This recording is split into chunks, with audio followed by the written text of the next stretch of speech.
Hey, yo, what's up, my people? Wagwan, wagwan. This is Yade Peeps. Welcome back to Yade Peeps. This is day 3 of me reading a book for 15 minutes a day to improve how I speak, to improve my articulation, my accent. But this already feels uncomfortable. Growth doesn't come from comfort. That's why I'm going to do it. So let's start. Last time we were on page 23, I think. Yeah, we're on page 23. So let's go, let's begin. The lessons begin.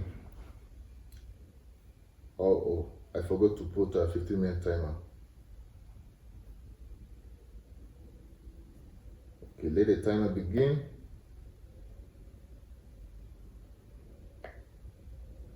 Okay. The lessons begin. Mike and I met with his dad that morning at 8 o'clock. He was already busy, having been at work for more than an hour. His construction supervisor was just leaving in his pickup truck. As I walked up to his simple, small and tidy home, Mike met me at the door. That's on the phone, and he said to wait on the back porch. Mike said as he opened the door. The old wooden floor cracked as I stepped across the threshold of the aging house. There was a cheap mat just inside the door.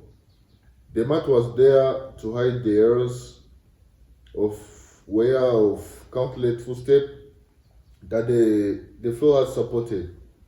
Although clean, it needed to be replaced. I felt claustrophobic, claustrophobic as I entered the now living room that was filled with old, musty, over stuffed furniture that today will be collector's item.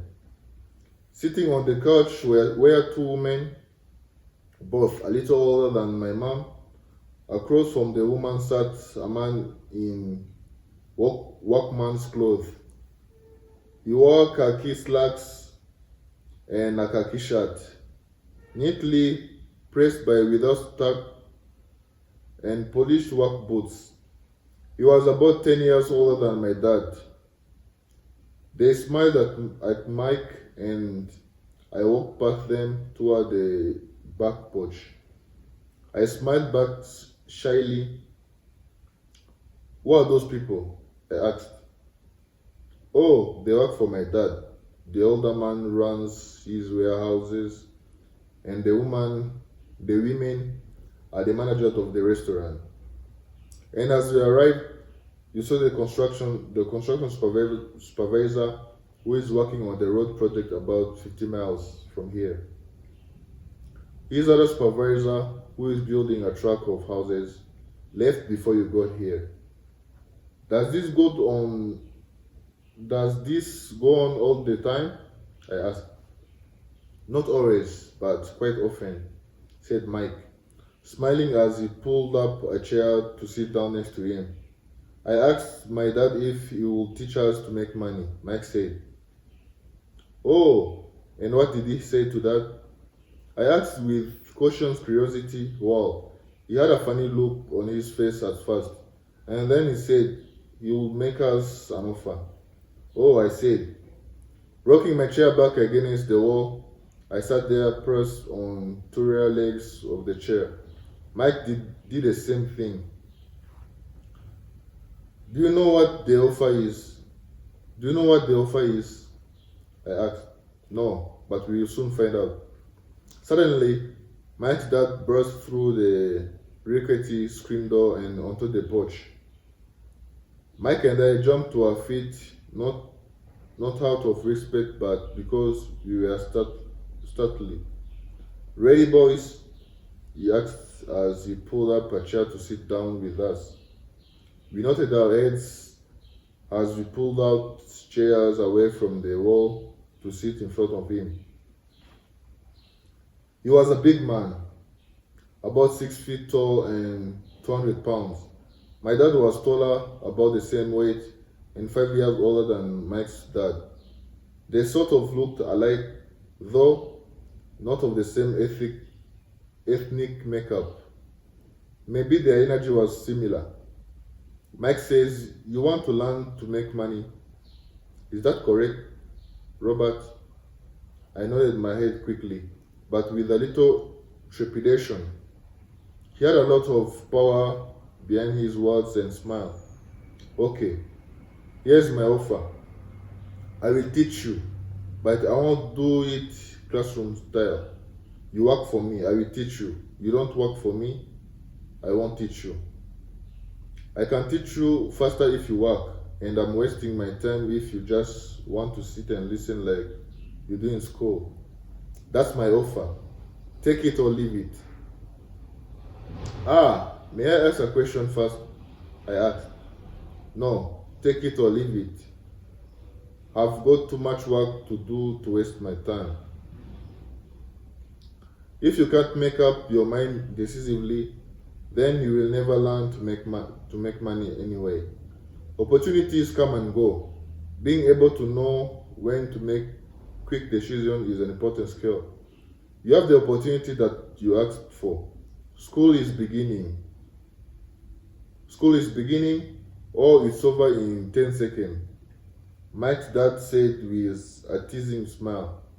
"Take it," I said. "Take it," said Mike. "Good," said Mike's dad. "Mr. Martin will be by in 10 minutes. After I'm through with her, you will ride with her to my superette and you can begin working. I will pay you 10 cents an hour, and you will work 3 hours every Saturday. But I have a softball game today," I said. Mike's dad lowered his voice to a stern tone. "Take it or leave it," he said. "I will take it," I replied, choosing to work and learn instead of playing. 30 cents later. By 9 a.m. that day, Mike and I were working for Miss Martin. She was a kind and patient woman. She always said that Mike and I reminded her of her two grown sons. Although kind, she believed in hard work and kept us moving. We spent 3 hours taking canned goods off the shelves, brushing each can with a feather duster to get the dust off, and then restacking them neatly. It was excruciatingly boring work. Those words. Exaexcruciatingly. Mike's dad, whom I call my rich dad, owned 9 of these little superettes, each with a large parking lot. They were the early version of the 7-Eleven convenience stores, little neighborhood grocery stores where people bought items such as milk, bread, butter, and cigarettes. The problem was that this was a while before air conditioning was widely used, and the stores could not close their doors because of the heat. On 2 sides of the store, the doors had to be wide open to the road and parking lot. Every time a car drove by or pulled into the parking lot, dust would sweat and settle in the store. We knew we had a job as long as there was no air conditioning. For 3 weeks, Mike and I reported to Miss Martin and worked our 3 hours. By noon, our work was over, and she dropped 3 little dimes in each of our hands. Now, even at the age of 9 in the mid 1950s, 30 cent was not too exciting. Comic books cost 10 cents back then. So I usually spent my money on comic books and went home. By Wednesday of the fourth week, I was ready to quit. I had agreed to work only because I wanted to learn to make money from my dad. And now I was a slave for 10 cents an hour. On top of that, I had not seen Mike's dad since that first Saturday. I'm quitting, I told Mike at lunchtime. School was boring, and now I did not even have my Saturdays to look forward to. But it was the 30 cents that really got to me.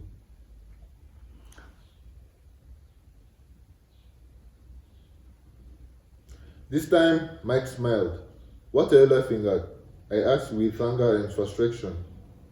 Dad said this will happen. He said to meet with him when you are ready to quit. What? I said indignantly. He's been waiting for me to get fed up, sort of, Mike said. That's kind of different. He doesn't teach like your dad. Your mom and dad lecture a lot. My dad is quite a man of few words. You just wait till this Saturday, I will tell him you are ready. You mean I've been set up? No, not really. But maybe that will explain on Saturday. Waiting in line on Saturday, I was ready to face Mike's dad. Even my real dad was angry with him. My real dad, the one I call the poor one. Though that my rich dad was violating child labor laws and should be investigated, my educated poor dad told me to demand what I deserve, at least 25 cents an hour. My poor dad told me that if I did not get a raise, I was to quit immediately. You don't need that damn job anyway, said my poor dad with indignation. At 8 o'clock Saturday morning, I walked through the doors of Mike's dad's house. When Mike's dad opened it, take a seat and wait in line, he said as I entered. He turned and disappeared into his little office next to a bedroom. I looked around the room and didn't see Mike anywhere. Feeling awkward, I cautiously sat down next to the same two women who were there 4 weeks earlier. They smiled and slid down the couch to make room for me. 45 minutes went by and I was steaming. The two women had met with him at left 30 minutes earlier. An older gentleman was in there for 20 minutes and was also gone. The house was empty, and here I sat in a musty, dark living room on a beautiful sunny Hawaiian day, waiting to talk to a cheapskate who exploited children. I could hear him rustling around the office, talking on the phone and ignoring me. I was ready to walk out, but for some reason I stayed. Finally, 15 minutes later, at exactly 9 o'clock, Rich Dad walked out of his office, said nothing, and signaled with his hand for me to enter. I understand you want a raise, or you are going to quit, Rich Dad said as he shriveled in his office chair. Shriveled. SWIVELED. SWIVELED.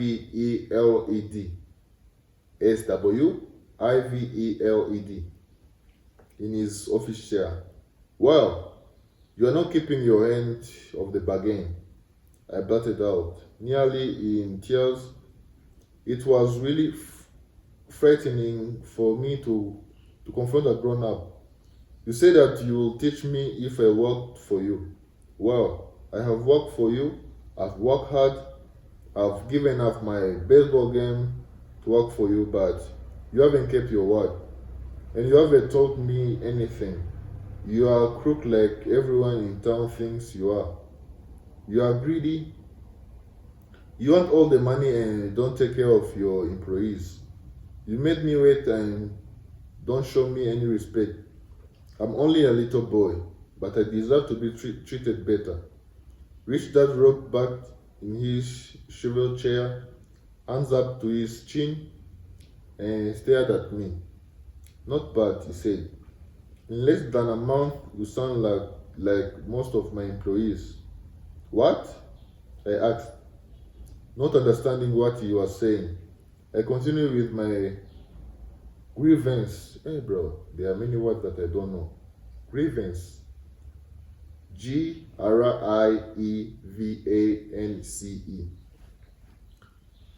I I thought you were going to keep your end of the bargain and teach me. Instead, you want to torture me. That's cruel. That's really cruel. I'm teaching you, Rich Dad said quietly. What have you taught me? Nothing, I said angrily. You haven't even talked to me once since I agreed to work for peanuts. 10 cents an hour. 10 cents an hour. Ha! I should notify the government about you. You have child labor laws, you know? My dad worked for the government, you know. Wow, said Rich Dad. Now you sound just like most of the people who used to work for me. People have either fired or who have quit. So what do you have to say? I demanded. Feeling pretty brave for a little kid, you lied to me. I have worked for you and you have not kept your word. You haven't taught me anything.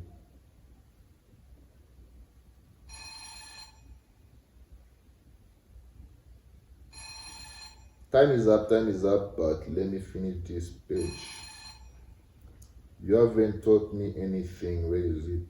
Yeah. How do you know that I have not taught you anything?